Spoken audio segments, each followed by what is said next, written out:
مساء النور، ان شاء الله كامل تكونوا بخير وعلى خير. بشرى هدايات من تلمسان.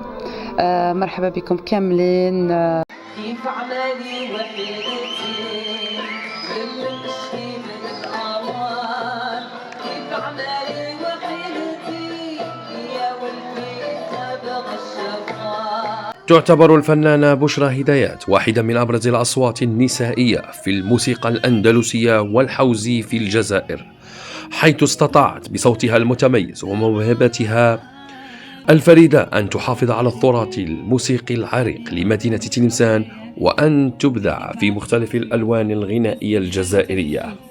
ولدت بشرى هدايات في عائلة فنية، مما جعلها تتشبع بالموسيقى منذ الصغر، حيث التحقت بمدرسة أوتار تلمسان الأندلسية، أين صقلت موهبتها في الموسيقى الأندلسية العريقة، وتعلمت العزف على آلة العود والجيتار، مما منحها أدوات فنية متكاملة.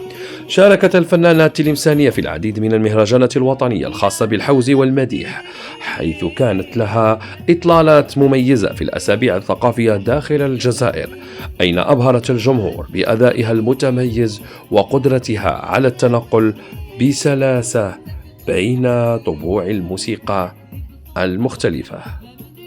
تمتلك بشرى هدايات في رصدها ألبومان غنائيان انطلاقا من سنة 2003 إلى يومنا هذا، حيث قدمت فيهما مزيجا متنوعا بين المديح، فولكلور والأغاني الجزائرية، مع حرصها الدائم على الحفاظ على أصالتها الموسيقية الجزائرية وتقديمها بأسلوبها الخاص.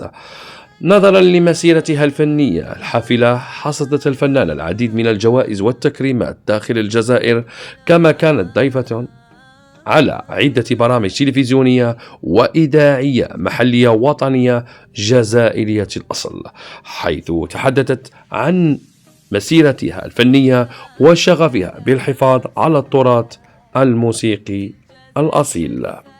تمتلك بشرى هدايات شعبية واسعة عبر وسائل التواصل الاجتماعي، حيث تنشط على التيك توك، انستغرام وفيسبوك، مما جعلها تتفاعل بشكل مباشر مع جمهورها وتشارك مستجداتها الفنية باستمرار.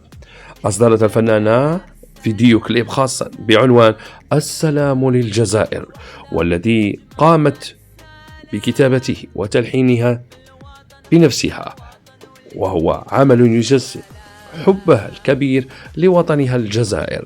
كما شاركت في أغنية عربية مشتركة بعنوان عرب فلسطين، إلى جانب مجموعة من الفنانين من جمهورية دولة مصر، في إطار دعم القضية الفلسطينية فنيا. إلى جانب الغناء، خاضت بشرى هدايات تجربة التمثيل، حيث شاركت في السيت كوم ولاد ستي، كما سجلت أغنية كوميدية مع الفنان قويدر بن عاشور. بالإضافة إلى ذلك تألقت على خشبة المسرح مع المخرج المتألق يحيى مراد والدكتورة هندي، حيث شاركت في عدة عروض مسرحية بعنوان ميزان الحب، الأخوات الثلاث، العفيون.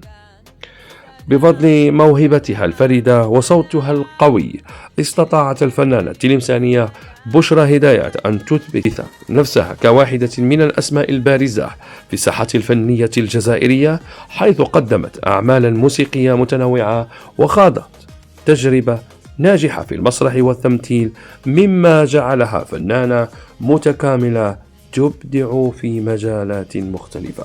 بالتوفيق للفنانة المتألقة بشرى هدايات. تقرير نعوم عمر.